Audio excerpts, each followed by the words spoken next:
আলভিকে এত কাছ থেকে দেখে তার গত রাতের কথা মনে পড়ে গেল।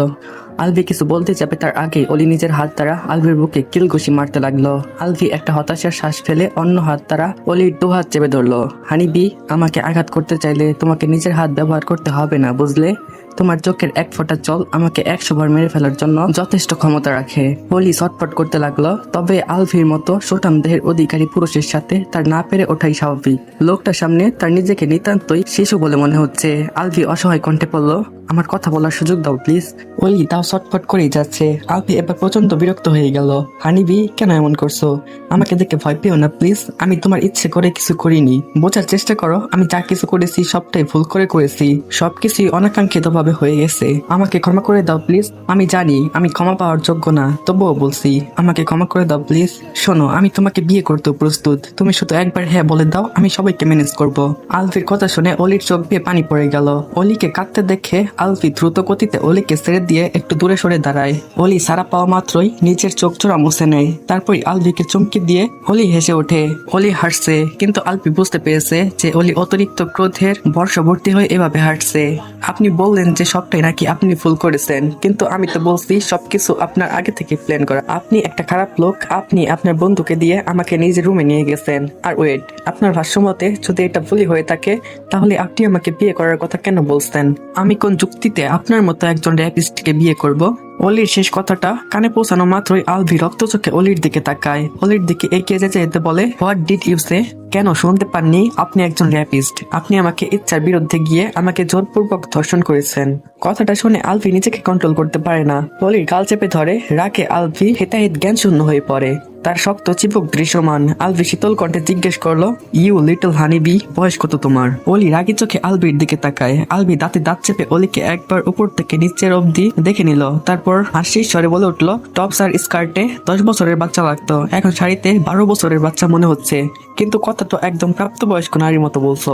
By the way, I like it. অলি না চাইতেও আলভির হাসি বয়স শুনে অনেক ঘাবড়ে গেল। নিজেকে যতই সাহসী দেখাক না কেন, পরিশেষে সে তো একজন 15 বয়সী বাচ্চা মেয়েই। আলভি খাড় কাত করে অলির দিকে তাকালো। দরজা এক হাত টেকিয়ে অলিকে বন্দি করে নিল। অলি একটা ঢোক গিলে বলে ওঠে, আপনি সরে যান, নইলে আমি চিৎকার করব। আলভি অলির মাথার কাছে নিজের মুখ নিয়ে ফিসফিসিয়ে বলতে লাগে, তাই নাকি? করো, চিৎকার করো, আই ডোন্ট কেয়ার। তুমি যদি সবাইকে জানাতে চাও জানাতে পারো, আমার কোনো সমস্যা নেই। আর সবকিছু জানার পরে কি হবে সেটা জানো নিশ্চয়ই। মান সম্মান রোগ কাটতে হলেও তোমাকে সবাই আমার হাতে তুলে দেবে। তারপর তুমি কোথায় পালাবে হানিবি? আমাকে এই অদ্ভুত নামে ডাকা বন্ধ করুন। আপনি যতবার আমাকে এই নামে ডাকবেন আমার প্রচন্ড ঘেন্না হয়। আলবি ব্রুকুসকে অলির দিকে তাকায়। অলি আর হানিবি অর্থ তো একই, তাহলে শুনতে খারাপ লাগে কেন? ওহো, আইসি, এটা ওই শারীরিক সম্পর্কের মতো, তাই না? বিয়ের পর করলে পবিত্র, আর বিয়ের আগে করলে ধর্ষণ। ওকে হানিবি, আমি তোমাকে বিয়ের পরই এই নামে ডাকবো। অলির হাত পা কাঁপছে। লোকটার কথাগুলো যেন বিষের মতো তার রন্ধে রন্ধে ছড়িয়ে পড়েছে। সেই সাথে তার প্রচন্ড রাগ আর ঘৃণাও কাজ করছে। আলবি হঠাৎ করে অলিকে ছেড়ে দিয়ে সোজা হয়ে দাঁড়ালো। আমাকে বিয়ে করতে রাজি হয়ে যাও, সেটাই তোমার জন্য ভালো হবে। অসম্ভব, আমি মরে যাব, তবু আপনাকে বিয়ে করব না। আপনাকে বিয়ে করার আগে আমি দরকার হলে বিষ খেয়ে নিব। অলির কথাটা শুনে আলবি স্তব্ধ হয়ে গেল। অলিও এই সুযোগে দরজা খুলে বাইরে বেরিয়ে গেল। অলি চলে যেতেই আলবি রেগে মেগে দরজার উপরে ঘুষি দিল। বাড়ির বাগানের পুরোটা অংশ ঘিরে গায়ে হলুদের ফাংশনের জন্য ডেকোরেট করা হয়েছে। ঈশা আর উর্মিলা চকলেট পাওয়ার উদ্দেশ্যে এসে নিরাশ হলো। উর্মিলা বলে ওঠে, ভাইয়া আমাদের সাথে প্র্যাঙ্ক করেছে রে।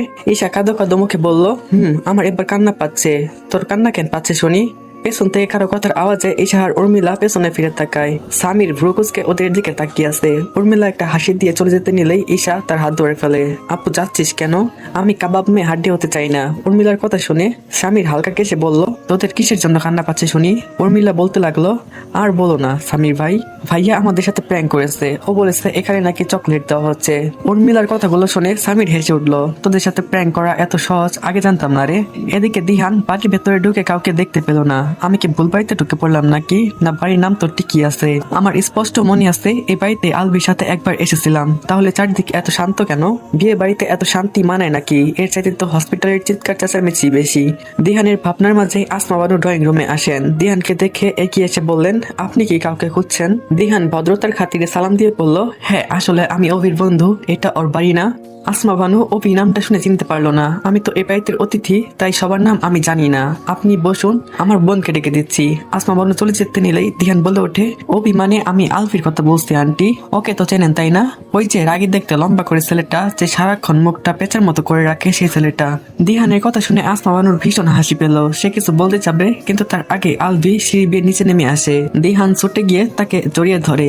ইয়ার পুরো 83 ঘন্টা 30 মিনিট পর তোকে দেখলাম। আমি তোকে অনেক মিস করেছি দোস্ত। রিফাত কোথায়? ওকে ডাক, শালারে মেরে তক্তা বানিয়ে ফেলবো। ফোনটাকে কি করে রেখেছে কে জানে। আলভি মুখে কিছু না বলে দিহানকে সরিয়ে দিল।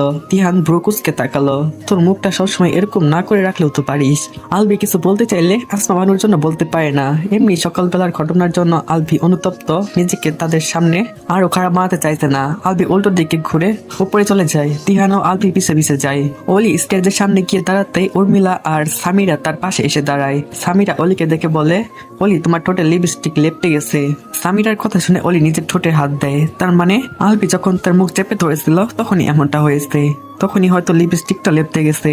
অলি নিজের লিপস্টিকটা ঠিক করতে লাগলো। এটা নিজে থেকে কাপড় দিয়ে সেটা ঠিক করে দেয়। সামিরা এবার বলে ওঠে, অলিকে সব অবস্থাতেই সুন্দর লাগে। লিপস্টিক লেপটে যাওয়ার পরেও কত কিউট লাগছিল।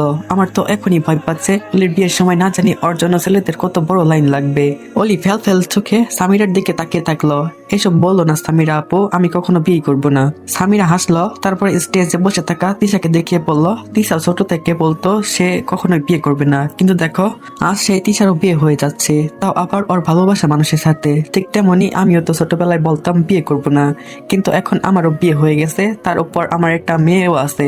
সামিরার কথা শুনে ঈশা আর উর্মিলা নীরব রইল, কিন্তু অলি বলে উঠলো, আমি আমার বাবা মাকে ছেড়ে থাকতে পারবো না, তাই আমি কখনোই বিয়ে করব না। সামিরা আবারও হেসে উঠলো। আমাদের মায়েরাও যদি এগুলো ভাবতো তাহলে হয়তো আমাদের কোনোদিন জন্মই হতো না।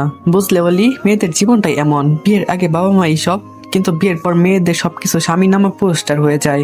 ঈশা বলে, সামিরা আপু বাদ দাও, অলি ছোট এখন, এত কিছু ওর না বুঝলেও চলবে। কথাগুলো শুধু আমি অলিকেই বলিনি, তোকে বলেছি। আমার তো মনে হচ্ছে অলির চাইতে তুই বেশি অবুঝ ঈশা। অলিকে তো বোঝানোর মতো কেউ নয়, কিন্তু তোর তো আছে, তুই কেন তার কথা বুঝতে পারছিস না? সামিরার কথা শুনে ঈশা অবাক চোখে তার দিকে তাকায়। সামিরা সরাসরি বলে ওঠে, আমার ভাইটাকে এভাবে কেন অপেক্ষা করছিস বলবি আমাকে? তুমি এসব কি বলছো সামিরা আপু? আমি কি বলছি সেটা বাড়ির সবাই বুঝতে পারে, কিন্তু তুই বুঝিস না, সেজন্যই তো অবশ্য বললাম তোকে। ঈশা আর সামিরার কথা শুনে উর্মিলা মিটমিটিয়ে হাসছিল। অলির তো মনোযোগ তিশার সামনে রাখা ফুলগুলোর দিকে, যার মানে অলি শুধু নামে অলি নয়, কাজে অলি। ফুল তার ভীষণ প্রিয়। অলি বেশি কিছু না ভেবে স্টেজে উঠে তিশার পাশে গিয়ে বসলো। তারপর তিশার উদ্দেশ্যে বলল, তিশা আপু এই গোলাপ ফুলগুলো দিয়ে তুমি কি করবে? তিশা হাসি মুখে বলল, কিছুই করবো না, মনে হয় স্টেজ সাজানোর পর বাড়তি ছিল, তুই নিবি? আলী উপরে নিচে মাথা নাড়ালো। আচ্ছা ঠিক আছে নে তুই। তিশা বলার মাত্রই অলি ফুলগুলো হাতে নিয়ে ফুলের ঘ্রাণ নিতে লাগলো। অন্যদিকে আলভি সিগারেট ফুঁকছে। তার সামনে দিহান রেগে গজগজ করছে। আলভি রিফাত যা যা করেছে সবকিছু দিহানকে বলেছে। সেগুলো শোনার পরেই দিহান ভীষণ রেগে গেছে। ও এরকম কিছু করেছে সেটাতে আমি অবাক হচ্ছি না, কিন্তু তাই বলে তোর সাথে এমনটা করেছে আমি ভাবতেই পারছি না। ও অলিকে চেয়েছিল, আমি না বলেছিলাম, আর সেটার কারণেই বলছিলাম, কিন্তু তারপরে ও অলির দিকে খারাপ নজর দিয়েছে। ওর কলিজা কত বড় হয়ে গেছে, এত কিছুর পরেও বন্ধু ভেবে ক্ষমা করে